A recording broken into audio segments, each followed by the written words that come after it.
I'm Lupe Falcon. And I'm Ozias Smith. And this is Hoofbeat News.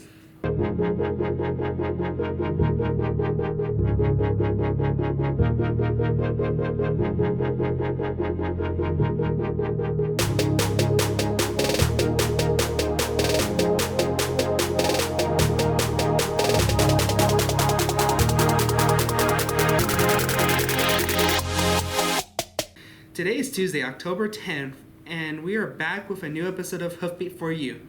On the 26th of September, the FMHS cross-country team had a meeting locally in Brush. Despite having a small team, the Mustangs did great and are having a successful season. One big change we've seen this fall is the new online bathroom passes. Maddie has the story. Here's Mr. Davies, a new addition to our administration, with a little information about the new bathroom pass system. You know, I think Smartpass was something that most high schools in the state and around the country are doing some form of a Smartpass. So yeah, I think it was good for us to get Smartpass.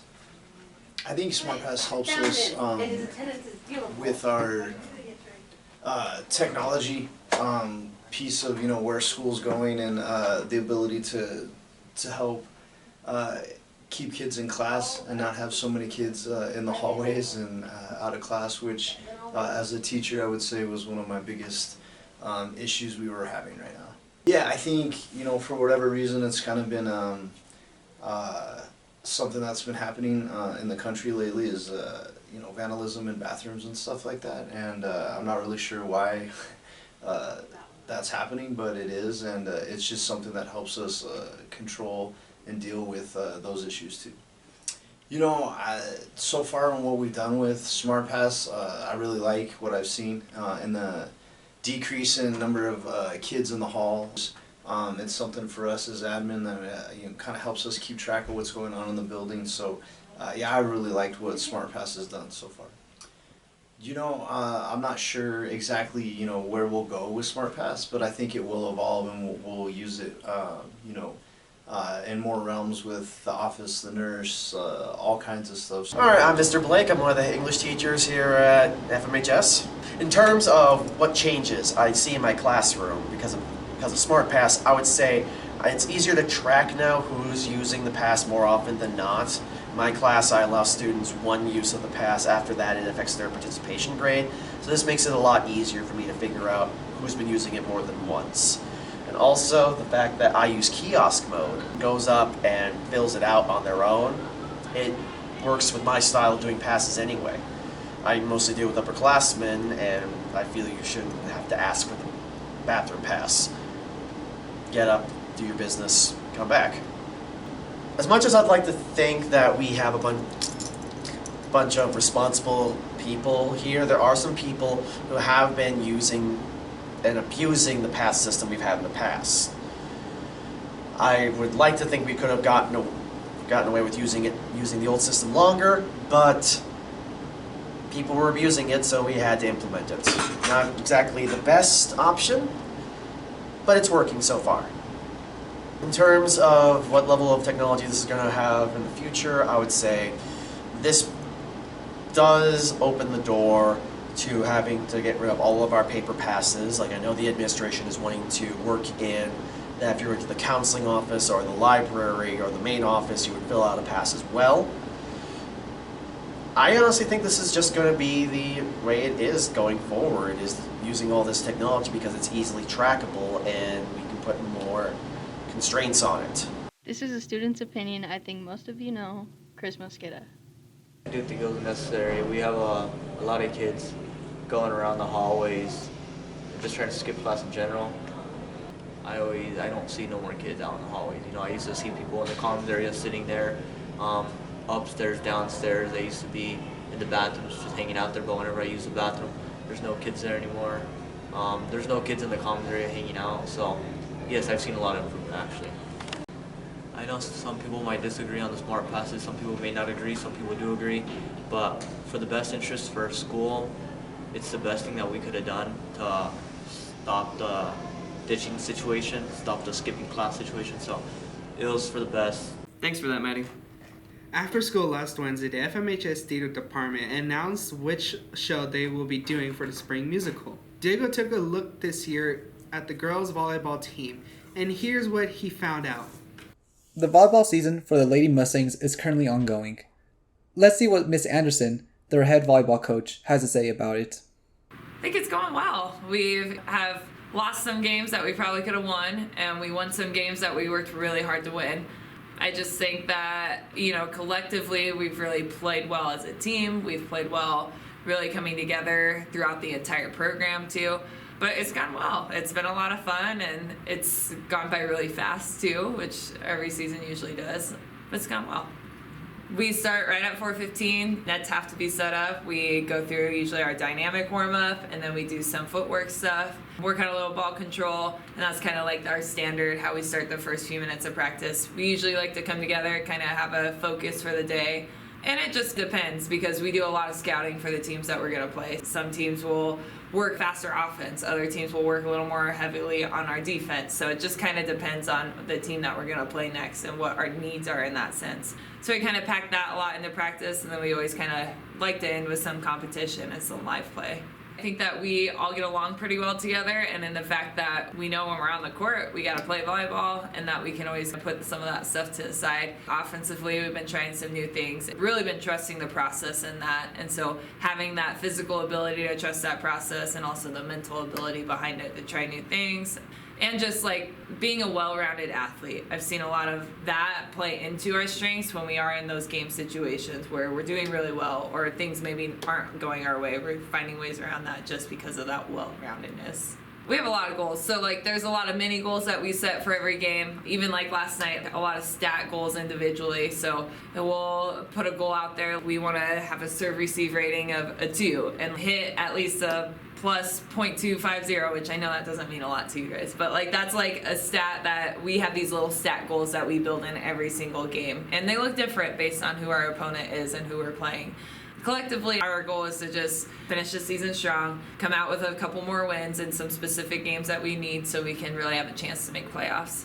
Continuing to establish like our expectations right now and what that kind of looks like. This is the standard of Fort Morgan volleyball, and we want to make a difference when we go play some of these opponents. We want them to see Fort Morgan walk into the gym, have a lot of class, have goals to take care of our stuff academically too. So throughout the rest of the semester, just leading up to next year, 3 of our coaches being teachers, it's really important that we are making sure we're taking care of stuff in the classroom. Goals in that aspect, just build these student athletes to really step in and even after volleyball are able to step into that role of what's next for them.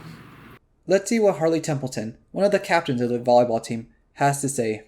I just love the sport.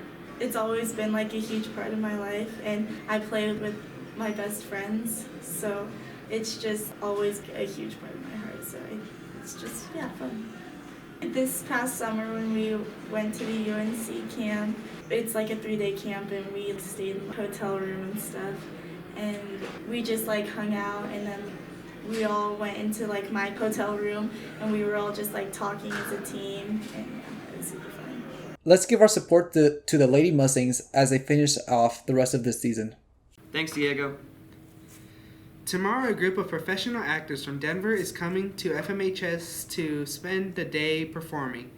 Liam took a look at their upcoming Shakespeare in the Parking Lot show. Tomorrow, Shakespeare in the Parking Lot will be here from DCPA.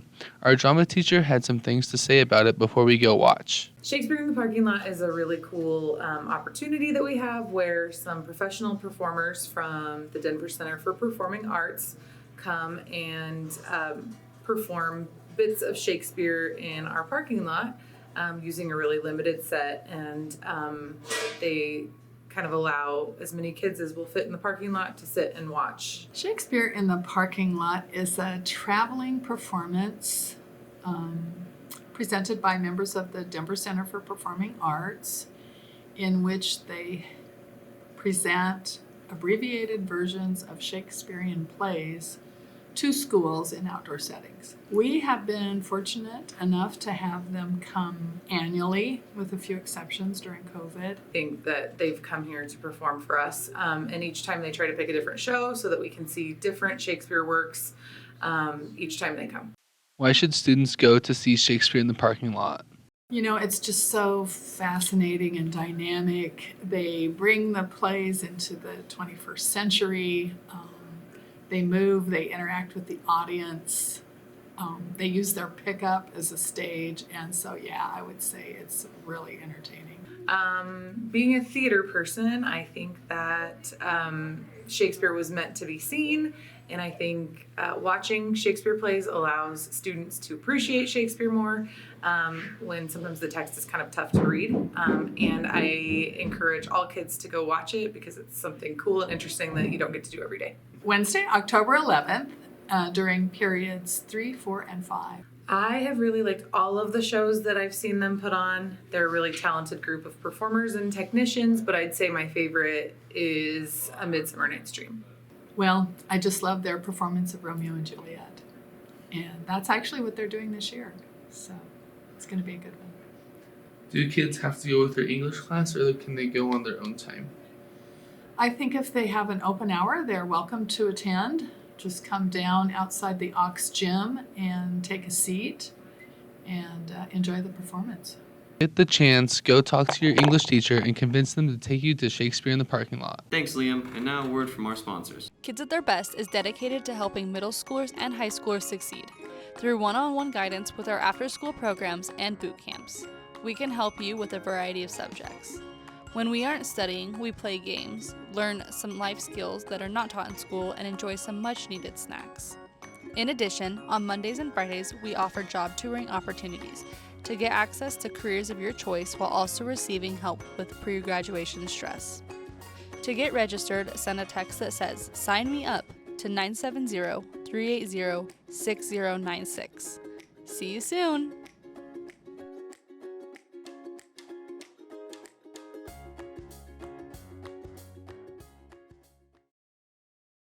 You may have noticed some festive decorations outside the Commons this week.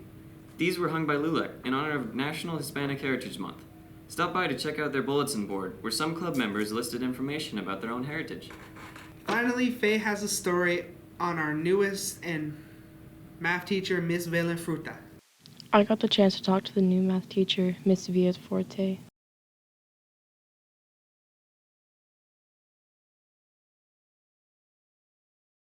I've been teaching for 9 years. No, this is my first time. Actually, this is also my first time to be in US.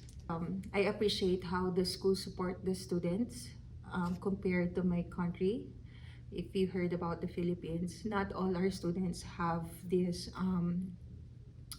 what do you call this? This privilege to be supported like here in Fort Morgan. In the Philippines, I teach in Manila, and Manila is the center of the Philippines. So, and my school is a private school, so we have a fast pacing. Unlike here, I need to adjust how I plan my lessons because not all my students can cope on how I planned my lesson. So I think I need to adjust how I plan for it. I like it when my students appreciate math because not all students like math. They think that math is hard. They conditioning their mind that math is hard. But when I see my students solve problems and when I see they're smiling because they understand the lesson, it makes me happy. I want to discover and of course to learn how is education here in US. It's such that of all the schools I applied for, Fort Morgan is the first one to call me back. In Manila, we have lots of malls. We have lots of coffee shops. It is so a busy area, a busy city. Unlike here, 6 o'clock, it's so quiet. 6 o'clock in the evening, it's so quiet. In Manila, life starts at the evening. Here you see her helping one of her students, Kenzie D. Herrera.